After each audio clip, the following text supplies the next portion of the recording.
Chapter number 7 congruence of triangle. दो triangle congruent कब होती हैं, इसको समझने से पहले हम ये समझेंगे कि कॉन्ग्रुएंट थिंग्स कौन कौन सी होती हैं। जैसे ये दो डाक टिकट देख रहे हैं आप, ये दोनों सेम टू सेम है, एक जैसी हैं, इनकी लेंथ ब्रेड और इसकी लेंथ ब्रेड सेम है बिल्कुल। तो इन दोनों को हम कहेंगे कॉन्ग्रुएंट थिंग। ये दोनों जो डाक टिकट हैं दोनों ही कॉन्ग्रुएंट हैं। अब ये दो ब्लेड देखिए, ये भी दोनों सेम टू सेम है, एक जैसे हैं, तो इनको हम कहेंगे कॉन्ग्रुएंट थिंग्स। इसी प्रकार से ये शीट्स हैं, किसी लेटर पैड की हैं, एक ही लेटर पैड की दो शीट हैं, ये भी दोनों कॉन्ग्रुएंट हैं। ये जो दोनों बिस्कुट हैं, एक ही पैकेट के दो बिस्कुट हैं, ये भी दोनों एक जैसे हैं, कॉन्ग्रुएंट हैं।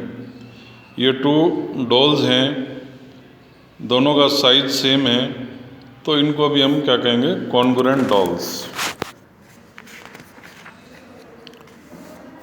इसी प्रकार से ये दोनों फिगर्स देखिए, F1 और F2 दोनों कॉन्ग्रुएंट हैं। क्यों कॉन्ग्रुएंट हैं? क्योंकि दोनों की लेंथ सेम है, ये आर्क भी दोनों की सेम है, और ऊपर से ये लेंथ भी सेम है, और ये आर्क्स भी दोनों की सेम है, तो दोनों ये कॉन्ग्रुएंट हैं। ये कॉन्ग्रुएंट का सिंबल होता है इस प्रकार से, देखिए, पहले इक्वल टू का मार्क लगाकर ऊपर एक वेव बना देंगे। Congruence among line segment. Line segment कब कॉन्ग्रुएंट होती हैं? ये है लाइन सेगमेंट AB, यह है लाइन सेगमेंट CD। अगर दोनों की लेंथ इक्वल है तो लाइन सेगमेंट AB और CD को हम कहेंगे कॉन्ग्रुएंट। ये कॉन्ग्रुएंट का सिंबल है, इक्वल टू का मार्क लगाकर ऊपर ये वेव बना देंगे। Line segment AB congruent line segment CD।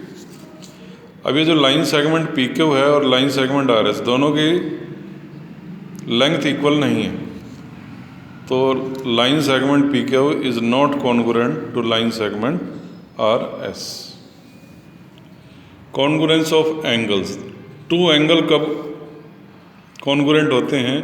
अगर उन दोनों की मेजरमेंट सेम हो। जैसे ये 40 डिग्री का है, ये भी 40 डिग्री का है, तो ये जो एंगल CBA है और ये है एंगल RQP, दोनों कॉन्ग्रुएंट एंगल्स हैं। अब ये एंगल देखिए, एंगल NML 30 डिग्री का है, एंगल ZYX ये 40 डिग्री का है, तो ये दोनों एंगल्स कॉन्ग्रुएंट नहीं हैं।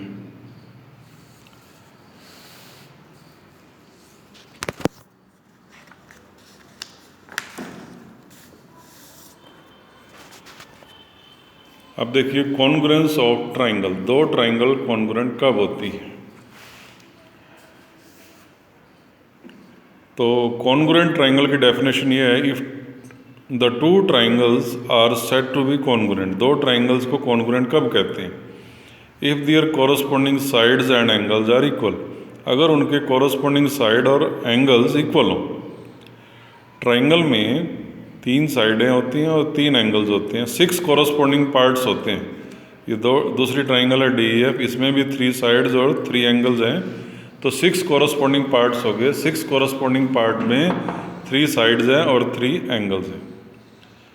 तो जैसे ये लाइन सेगमेंट AB है, लाइन सेगमेंट DE के इक्वल है, तो ये जो दोनों ट्राइंगल हैं ABC और DEF, द 2 ट्राइंगल्स, ट्राइंगल का सिंबल है ये, पीछे ऐसे लगा दिया, इसको कहते हैं ट्राइंगल्स।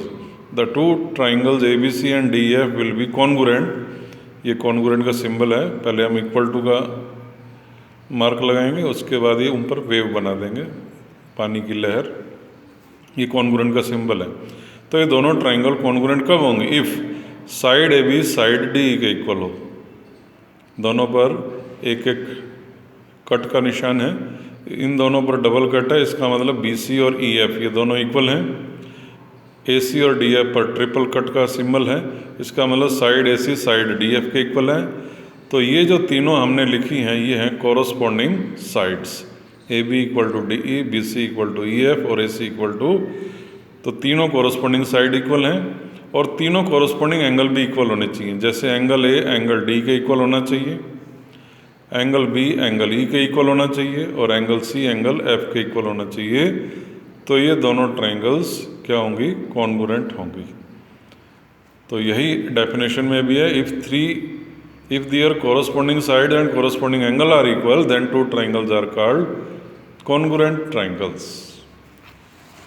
दूसरा एग्जांपल देखिए, एग्जांपल 2। मान लीजिए दो ट्रायंगल हैं, एक है ट्रायंगल पी क्यू आर और एक है ट्रायंगल डी एफ, और दोनों कॉन्ग्रुएंट हैं। तो what can we say about their corresponding parts? अगर दो ट्रायंगल कॉन्ग्रुएंट हैं then we can say that its corresponding parts will be equal. तो उसके कोरस्पॉन्डिंग पार्ट्स भी इक्वल होंगे। अब इसमें जो है, इन दोनों में हम कैसे पहचानेंगे कि कोरस्पॉन्डिंग पार्ट्स कौन से हैं? ये देखिए, जैसे साइड पी क्यू है वो साइड डी के इक्वल होगा, ये हैं corresponding sides. Side Q R और साइड ई एफ, ये दोनों इक्वल होंगे। लास्ट टू हमने ले लिए, उसके बाद फर्स्ट थर्ड ले लेंगे, पी आर और डी एफ, ये हैं कोरस्पॉन्डिंग साइड्स।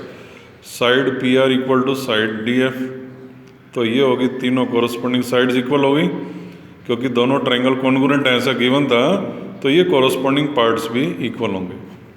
इसी प्रकार से ये देखिए, ये एंगल P और ये एंगल D, अगर हम इनका डायग्राम बनाएं तो एंगल P और एंगल D उसमें होता है, तो एंगल P और एंगल D भी इक्वल होंगे, ये हैं कोरस्पॉन्डिंग एंगल।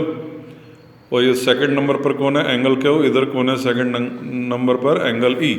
तो angle Q equal to angle E होगा, और angle R equal to angle F, दोनों थर्ड प्लेस पर हैं, तो angle R equal to angle F, ये हैं कोरस्पॉन्डिंग एंगल्स।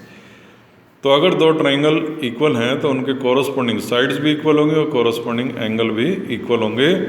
इनको हम आइडेंटिफाई कैसे करेंगे, P Q equal to D, first two, Q R equal to E F, last two, first third P R equal to first third D F, angle P equal to angle D, दोनों first place पर हैं, angle Q equal to angle E, दोनों second place पर है, angle are equal to angle F, दोनों third place पर है। ये हैं कोरस्पॉन्डिंग पार्ट्स।